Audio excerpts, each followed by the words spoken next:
Welcome back, guys. In this video I will be showing y'all that how y'all can solve an exact equation. An equation of the form m into a function of xy dx plus n into a function of xy dy is equals to 0 is an exact equation, provided dou m by dou y is equals to dou n by dou x. What is dou m by dou y is when you differentiate m with respect to y, and when you differentiate n with respect to x. Now, one thing that we need to keep in mind that both their partial derivatives, or rather their mixed partial derivatives, should be equal. And if these are equal, then this is an exact equation. And if it's not an exact equation, when these two things are not equal, then we have to multiply it by a suitable integrating factor. So I hope you all are clear with the definition of an exact equation. We shall discuss some of the rules that we can use when an equation is not exact.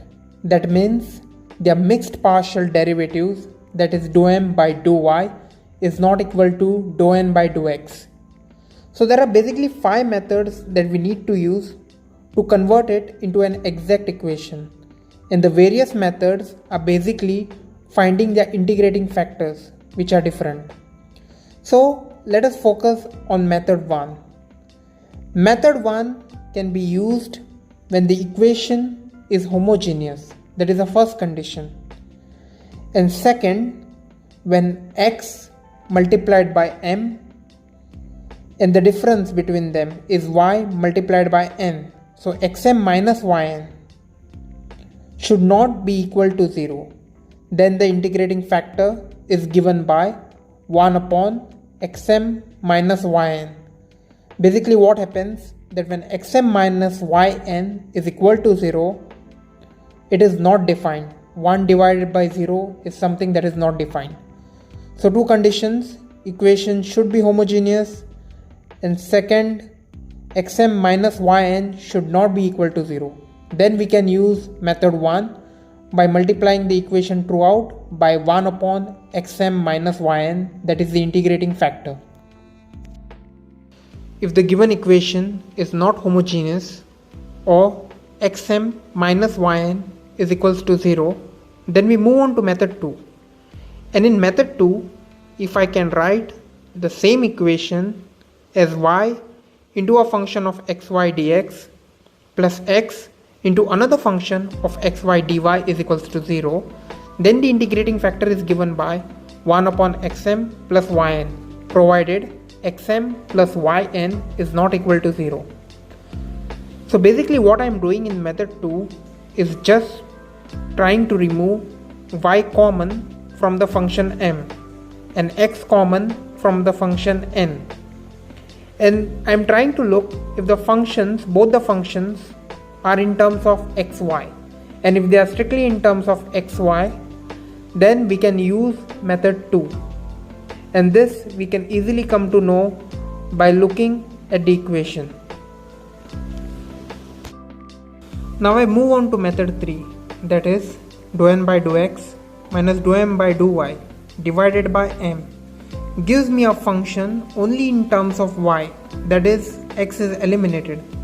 Then the integrating factor is given by e raised to the function dy.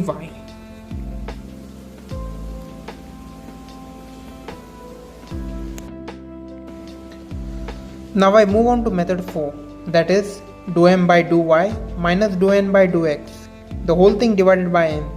If this gives me a function only in terms of x, that is y is eliminated, then the integrating factor is given by e raised to the function dx. Now if all the 4 methods are not applicable, then we use method 5.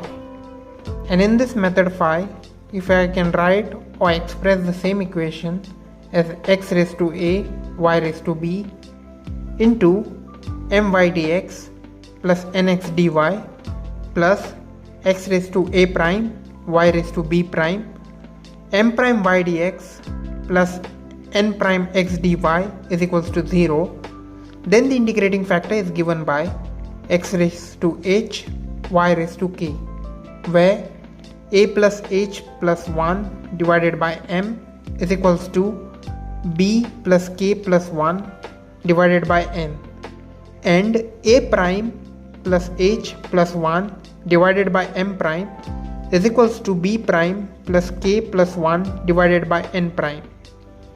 So basically this helps to find out the values of h and k, and the integrating factor then we can find out by x raised to h y raised to k.